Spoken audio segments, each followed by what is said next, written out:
next speaker for our Room 160 schedule is Laurie Scrivener. Yes. Okay.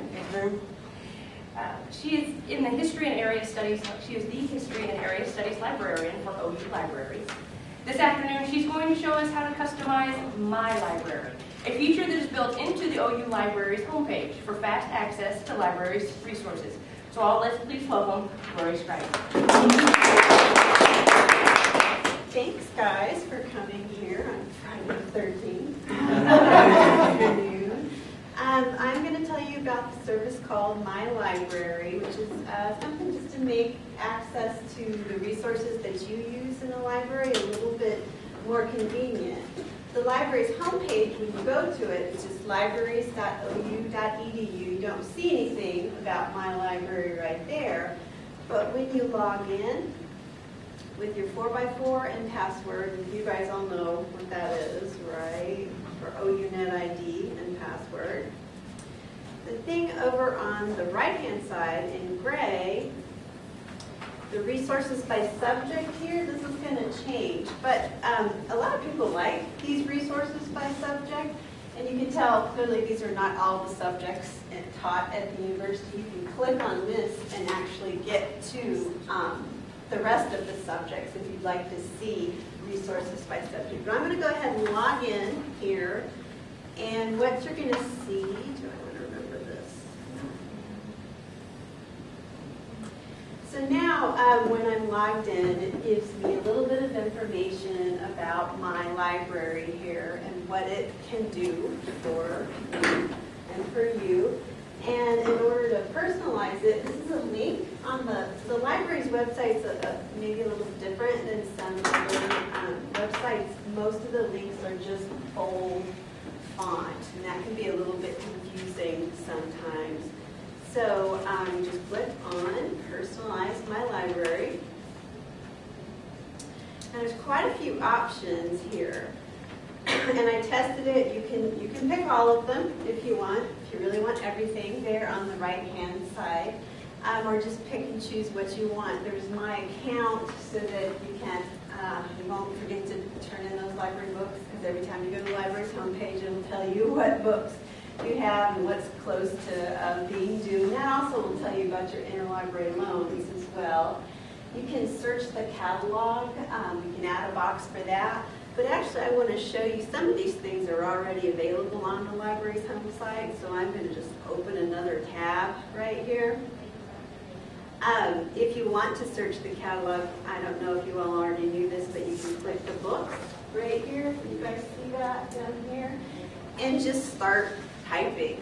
Clearly, you're not doing an advanced search unless you click on advanced. You're just going directly into the catalog. So that's a quick way to get into the catalog,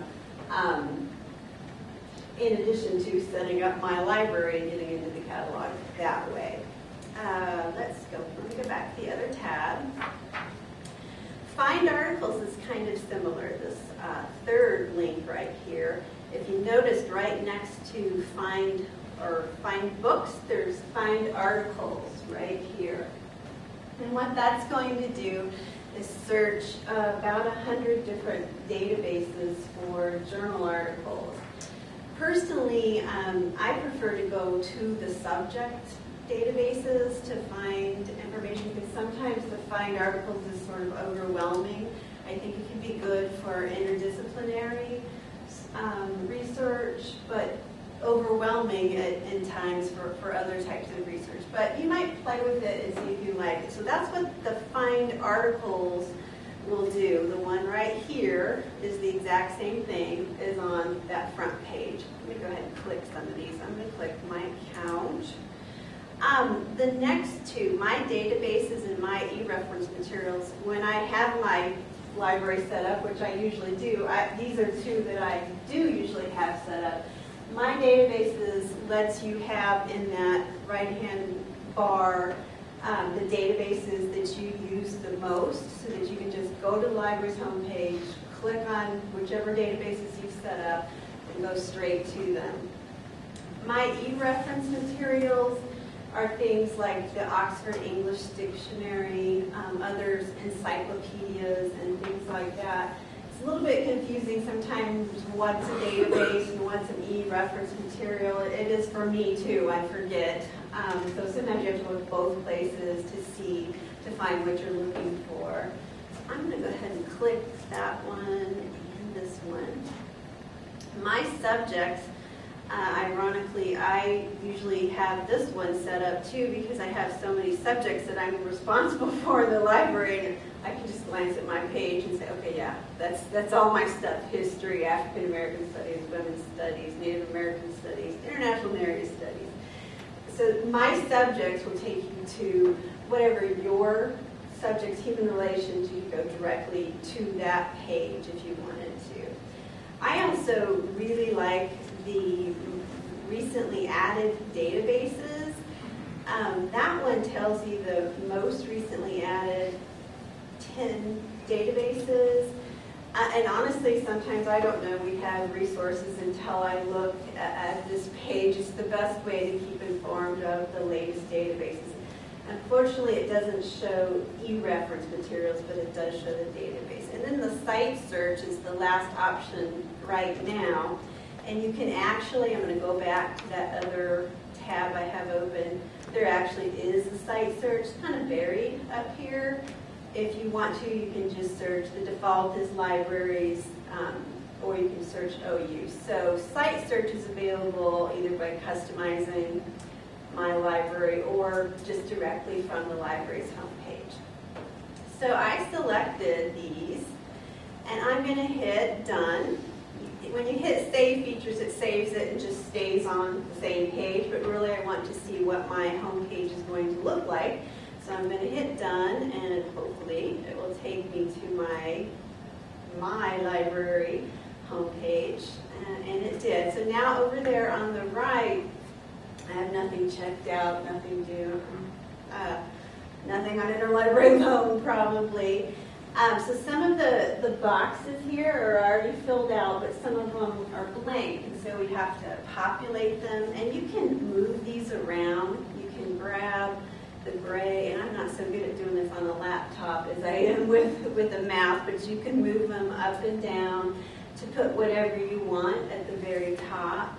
And in order to customize this, we need to use this little gear tool. It looks like a wheel. When you click on that, another box will pop up that says configure my databases. And it's going to list all the databases that we have. You can see there's quite a few of them, 48 pages of databases. So say I frequently use a database called ABI Inform. I'm going to click that one. And I'm sure all of you are familiar with JSTOR. If you use JSTOR a lot, you click on J. The laptop is different for me to use. So I'm going to do that. Click on JSTOR and hit Save Selections. And it will take it a second. Wow, that was faster than in my own office. But it did update quickly, and usually on my computer the window, the little box, closes by itself, but it didn't here, so I just hit the X. So this now, when I log in, I'll have a direct link to JSTOR or to whatever you picked there.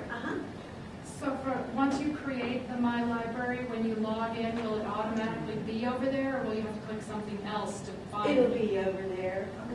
Yeah. When I had to clear it all in order to make it, because I usually do have it personalized, but I had to clear it all in order to show you how it works. I almost had forgotten how to do it because I have it all the same the whole time. But yeah, it'll be there for you. E-reference materials, it works the same way. I don't know how many people use something like the Oxford English Dictionary, but that's one that I tend to put on the homepage. You can see there's a lot of O's in the list here, so it's not appearing on this very first page. So I'm going to go to the second page, and it should be there. Yep, the OED, the Oxford English Dictionary. Save selections. And it appears over there on the right-hand side. You can minimize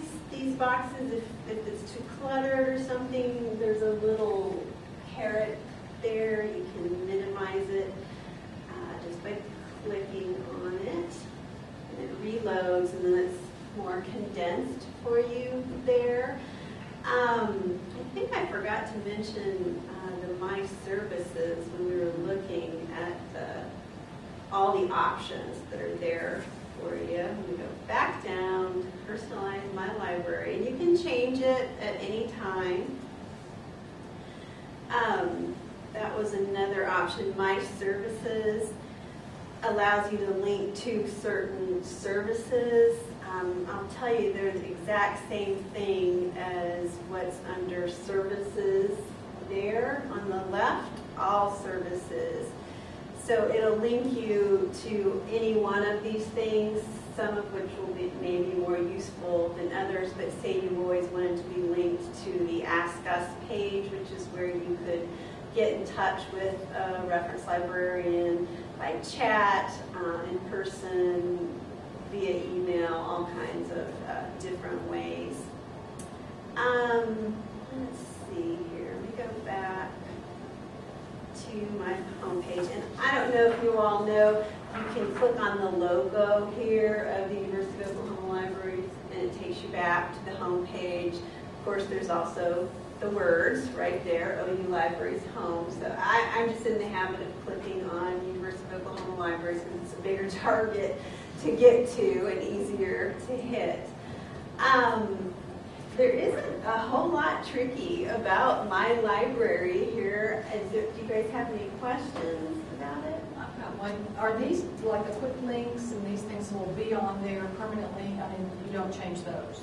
Just whenever you The log ones in. over here. No, you're on the bottom. In the middle. Oh, in the bottom, yeah, those are already on there. They're not going to change. And I do frequently use this link to the catalog. I'm just in the habit of doing that. There's usually more than one way to get to the same thing. You can also go to resources and catalog and get to the same thing. And then I could have also set up search the catalog right there, and also I can search the catalog through here. So yeah, My Library is just the stuff in here, basically. It doesn't show up on every page when you're deeper into the library's website. Like if you went to, whoops, I don't know how I got that pin thing there, but if I go to resources, and I go to resources by subject,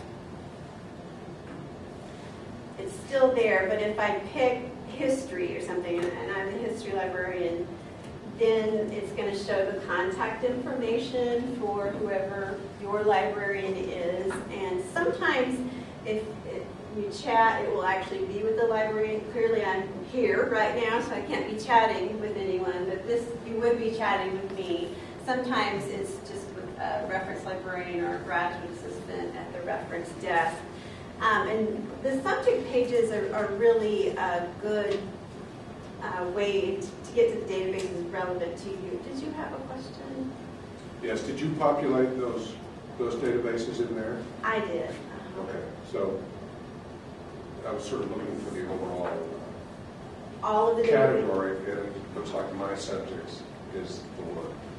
Because it'll have databases and other items that you can put in there, right? All in one place. I'm not sure what you mean. The stuff right here. Right.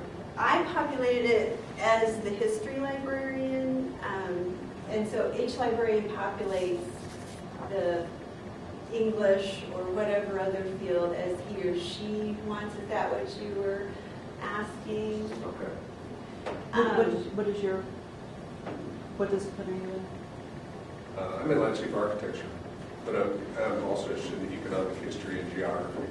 Okay, so you can go back to the subject page, and I think architecture or geography are it's the broader categories there. We also have something new that some of the librarians are starting to use called guides, LibGuides. And eventually, it was supposed to be ready today for this presentation. Eventually, you can personalize My Library with that, but right now, it's not ready for prime time.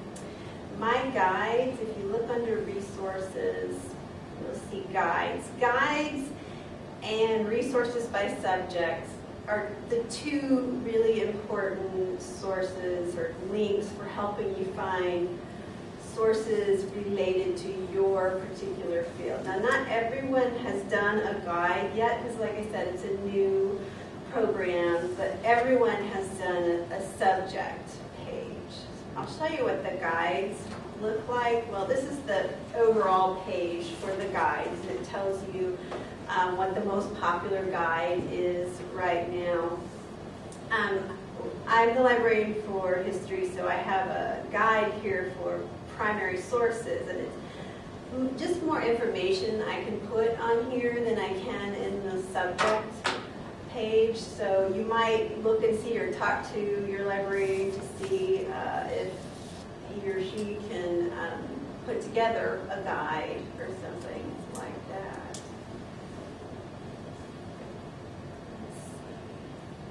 Think of any other tips or tricks about the library's homepage. If you know the name of a database, you guys probably already know this, but if you click databases, the alphabet appears under there. You know the JSTOR. Click J, go to JSTOR. Click W, or you can type it in, but I'm kind of lazy, so I just click W, go to WorldCat. E-journals, same thing, except it's a much bigger list when you browse that. So that's what's basically here on the front page. We also have announcements, what's coming up. You might watch that if snow days start coming. Let's hope not. And these, I think, are what the library web people consider the most frequently used, probably, web links on our page. And then the call number location chart, which I just clicked on accidentally, and a map there. Any questions about the library's homepage? Like I said, the My Library thing is really pretty easy to do. It's just once it's there, you kind of take it for granted. But I'd be happy to answer any questions you have about My Library or about the library webpage in general. Anything? Or I'm trying to think if I can think of any secrets you find right now. So could you create a one for a course if you wanted the students to? One of those guides? Yes. Yes. The librarian, I believe, would have to create it or work with you on creating it. I'll show you. Let me go back to guides. Yeah, Matt has some for specific courses, doesn't he? I think he does, yeah. Let me see. I'm going to browse all 24. I'm sorry, what, you said you're in landscape architecture. Yeah. I don't think he's done one for that, but I No. I think he's got one for like world music. and dance history, Matt's got one there. So it can be whatever the professor or the librarian wants it to be. It's very customizable. You might talk to Matt about if you want to put one together about landscape architecture or geography.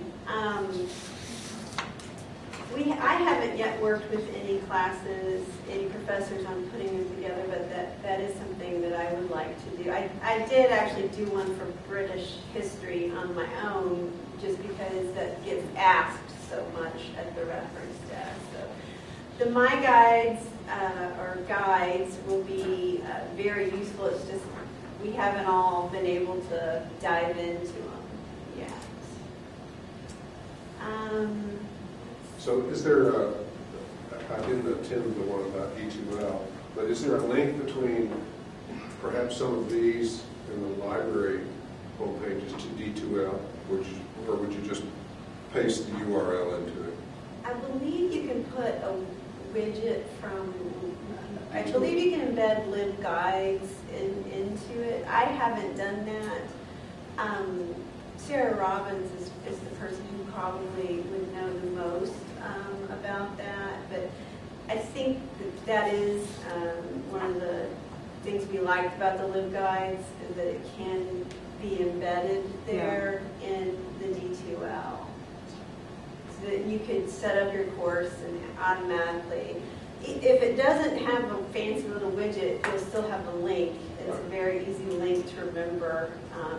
The anthropology one I did, just guides, all of them are going to be guides.ou.edu/ and I just tried to make it as easy as possible. Anthro, for example. Any other questions or anything? Well, this has nothing to do with probably what you're doing, but interlibrary loan, how easy is that to do through the web? website here? Yeah, I think I've tried long ago Okay. and didn't get anywhere, but I'll try this. When you're doing interlibrary loan, if you're looking for a book, is that usually what you're doing? Or you, Probably. Okay. If you're looking for a book, honestly, probably the best thing to do is click on databases, click on W, and go to the database called WorldCat. Because WorldCat's like a worldwide catalog of books held by libraries, mostly U.S., but other countries in the world too. Click on there. Let me show you the example I usually use. I know that there is a book. Now I've completely blanked on her name.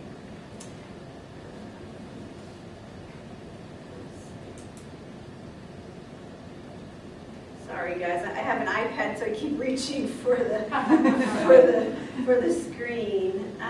Well, do you have a title that you want to look up or anything?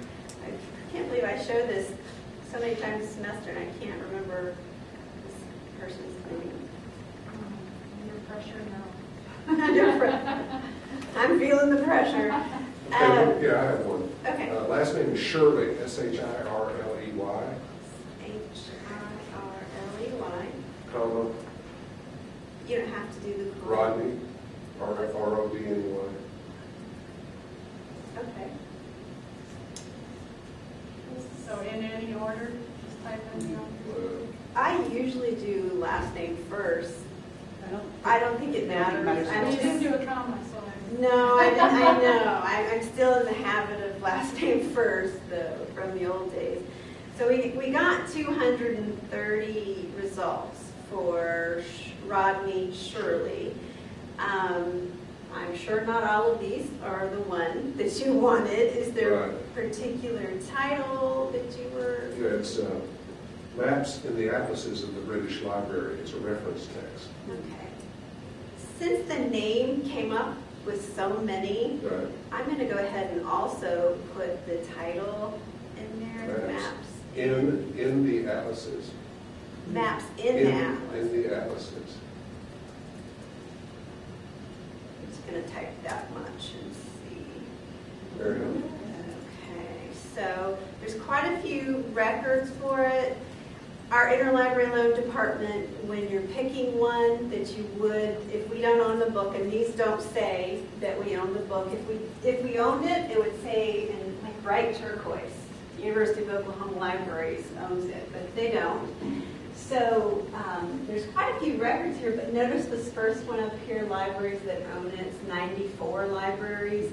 Pick the one that has the most libraries when you're going for interlibrary loan, because if you pick, the one with 4, it'd be just our luck. Those 4 are the ones that refuse to loan to anyone. So it's better to pick the one that has the most. So when I click on it, it's kind of like our catalog. It gives you all the bibliographic information, but kind of buried in here. You can see that. Request via interlibrary loan.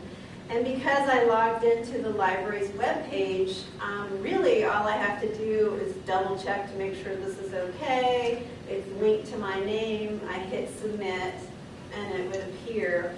I don't really want to get that book, so I'm not going to click submit. Then when I went back to check on my library, or just right here under my ILL, it would show up there also. Now, interlibrary loan for books, you use WorldCat. We're almost out of time here. But for articles, there's different ways to do it.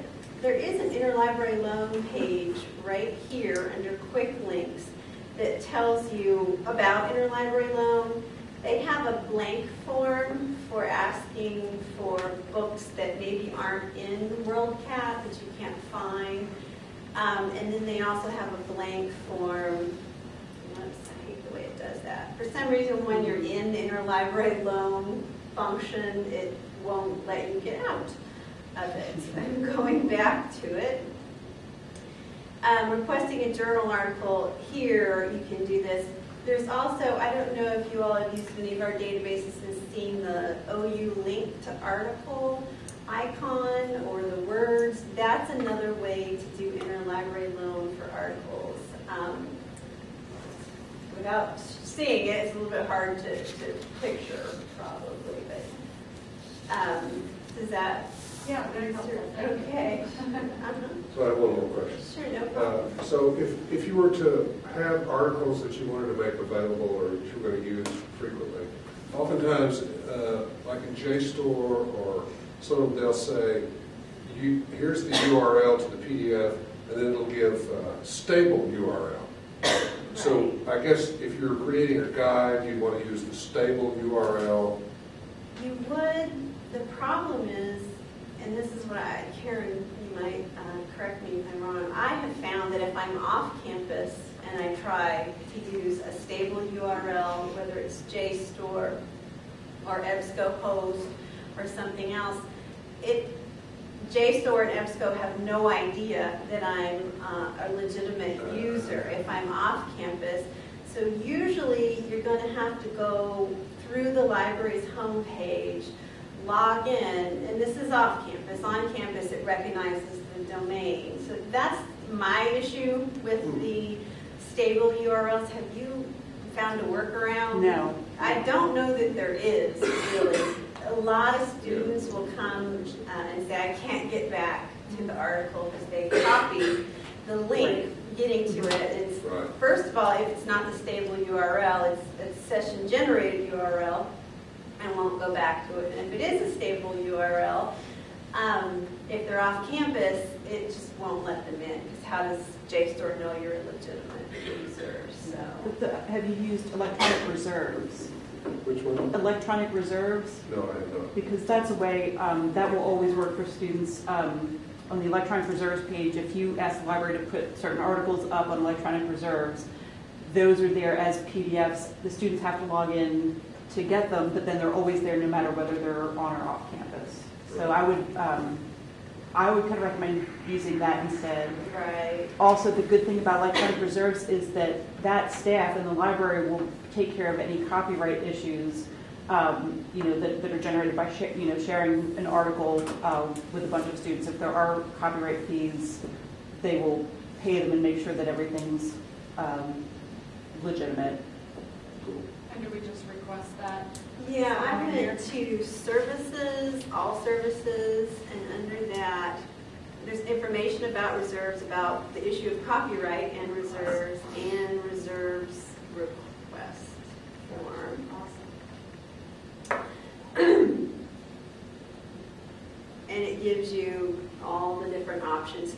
A book can be put on reserve too. A physical book can be put on reserve, but I think Karen's right that electronic reserve would be the way to go when you want to do something like that. Great questions. And you can put book chat that you can't scan up an entire book on electronic reserve, but you can scan. You can have 2 chapters scanned for your students to use too. Mm-hmm. Now, would that be, we would request the library to scan it, or if we already had it scanned? The library will do it. If we already had it scanned, could we send that to our library and have them put it up on there? Right, they can do it pretty much. If you have the physical book, they'll scan it. If you have a photocopy, they can scan it. If you have the file, you can email it to them. Okay. Just following up on that quickly, I take it there's a statement of the OU Library's particular position with respect to fair use up there? I think when Because you go to culture seems to the, vary widely. That's right. So this is a new institution I for me. believe it's under reserves and copyright, guidelines for copyright and fair use guidelines. As long as there's the house statement. Yeah, we've got to have that. Wonderful. Thank It's you. the law. Anything else we could help you with about the library? you've got my library and lots of other stuff generated by your questions. So thank you so much.